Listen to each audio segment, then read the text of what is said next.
Hetal college campus में बैठी थी। जब उसके क्लास पूरे हुए तो वो अपनी सहेली के साथ बातें कर रही थी। उसे रास्ते से जाते समय गायत्री दिखी। गायत्री को आवाज दी, गायत्री इधर आओ। हेतल की आवाज सुनते ही गायत्री हेतल के पास आ गई। दोनों एक साथ बैठकर बातें करने लगी। बातचीत के दौरान अचानक हेतल को याद आया कि उसने सुना है कि सुमन ने आत्महत्या कर ली है।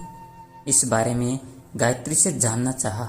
सुमन, हेतल और गायत्री दोनों की ये बचपन की सहेली थी। गायत्री और सुमन दोनों एक दूसरे के पड़ोसी थी। हेतल दूसरे गांव में रहती थी। भले ही सुमन की 3 बार शादी की गई, लेकिन उसने आत्महत्या क्यों की, ऐसा सवाल हेतल के मन में आया। दरअसल वो अपनी प्यारी सहेली की आत्महत्या से बेहद दुखी थी। सुमन 9वीं कक्षा में थी, तभी उसकी पहली शादी हुई थी। सुमन देखने में बहुत सुंदर थी। वो होशियार, शालीन और भविष्य के सपनों में रंगने वाली लड़की थी। उसने अपने जीवन में कई सपनों को चित्रित किया था, पर घर के लोगों ने उसकी जबरदस्ती से शादी करवा दी। हेतल के पास इतने सारे सवाल थे कि वो नहीं जानती थी कि गायत्री से कैसे पूछूं, लेकिन हर बात की सच्चाई जानना चाहती थी। और आखिर में गायत्री से पूछा कि सुमन ने आत्महत्या क्यों की। एक क्षण के लिए गायत्री चुप हो गई। जल्दी से उसके मुंह से शब्द नहीं निकल रहे थे। फिर उसने गहरी सांस ली और बोलना शुरू किया। 3 साल पहले सुमन की शादी अबीर नाम के शख्स से हुई थी। वास्तव में उसकी बहुत अच्छी गृहस्थी चल रही थी। दोनों एक दूसरे से प्यार करने लगे थे। जब भी ये दोनों साथ में बाहर जाते तो सभी कपल इनसे जलते थे। कबीर और उसके परिवार के सभी सदस्य अच्छे स्वभाव के थे। जैसा उसने सपनों में जोड़ीदार सोचा था, वैसा ही उसे अपना पार्टनर मिला। उसके घर की स्थिति मध्यम थी। अबीर का एक छोटा सा होटल था। उसमें से उसके सारे खर्च से बांट देने के बाद कुछ पैसे बच जाते थे। घर की हालत बहुत साफ सुथरी थी। एक दिन वो होटल से घर बाइक पर आ रहा था कि एक बड़ी कार से उसका बहुत बड़ा एक्सीडेंट हो गया और इसमें उसे काफी चोटें आई। हादसे के बाद उसे अस्पताल ले जाया गया, लेकिन सिर में गंभीर चोट लगने के कारण इलाज के दौरान उसकी मौत हो गई। सुमन को बहुत दुख हुआ, लेकिन उसके ससुराल वालों को गलतफहमी थी कि अबीर की दुर्घटना सुमन की वजह से हुई है। वो अपशकुनी है, ऐसा उनको लगता था।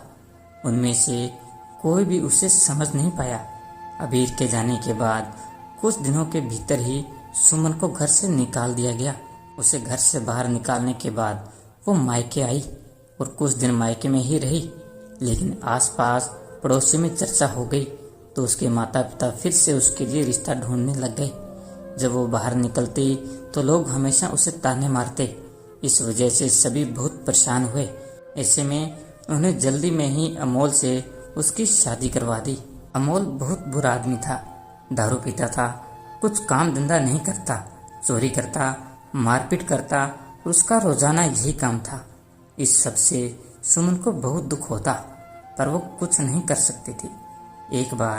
एक रात को वो देर से घर आया और जल्दी जल्दी में घर में कुछ ढूंढने लगा। सुमन ने उससे पूछा, पर उसने कुछ भी नहीं बोला। उसे जो चीज चाहिए थी वह उसे मिली नहीं। इस वजह से वो वहां से बाहर चला गया। सुमन रात भर उसकी राह देखती रही, पर वो आया नहीं। दूसरे दिन पुलिस को उसका मृत शरीर रास्ते के किनारे पड़ा हुआ मिला। उसका चाकू से किसी ने खून किया था। ये खबर सुमन को पता चली तो उस पर दुख का पहाड़ टूट पड़ा। कुछ दिनों तक वह अपने ससुराल में ही रही, लेकिन बाद में ससुराल वालों ने उसे प्रताड़ित करना शुरू कर दिया। इस वजह से सुमन वापस मायके आ गई। घर आकर कुछ दिन ऐसे ही बीत गए। हर दिन आ रहा था और जा रहा था, लेकिन सुमन की स्थिति वहीं की वहीं थी। उसकी तरफ देखा नहीं जा रहा था। उसका परिवार उसकी स्थिति को सहन नहीं कर सके, इसलिए उन्होंने उसकी वापस शादी करने का फैसला किया। उसके लिए रिश्ता ढूंढने लगे। उनके रिश्तेदारों में गौतम नाम का एक लड़का था। उसकी पहले से ही एक बार शादी हो चुकी थी और गौतम से सुमन की शादी करवा दी। सुमन बहुत खुश थी। शादी हुई और कुछ महीनों बाद उसे मालूम हुआ कि गौतम को कैंसर है, ब्लड कैंसर। इस बात का पता चलते ही उसका हंसता हुआ चेहरा फिर से दुखी हो गया। लेकिन उसने हिम्मत से इन सब का सामना करने का फैसला किया। 5 महीने तक अपने पति की सेवा की, लेकिन आखिरकार 5 महीने बाद उसके पति की मौत हो गई।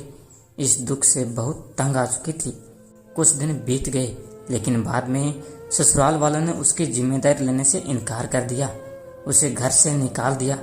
उसके बाद वो फिर से मायके चली गई, लेकिन उसके माता पिता और उसके भाई भाभी ने भी उसे घर में नहीं आने दिया।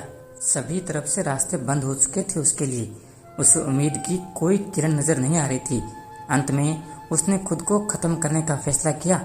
उसने अपना जीवन समाप्त कर दिया। सुमन की ये कहानी सुनकर हेतल की आंखें आंसुओं से भर कर बह रही थी। पूरा दिन वो सुमन के बारे में सोचती रही। क्या इन तीनों घटनाओं में बेचारी सुमन का कोई दोष था? क्या उसके माँ बाप को सिर्फ उसकी शादी कर उसे हर बार किसी के पास भेज देना ही सही था? वो उसे अपने पैरों पर खड़ा करने की कोशिश भी तो कर सकते थे।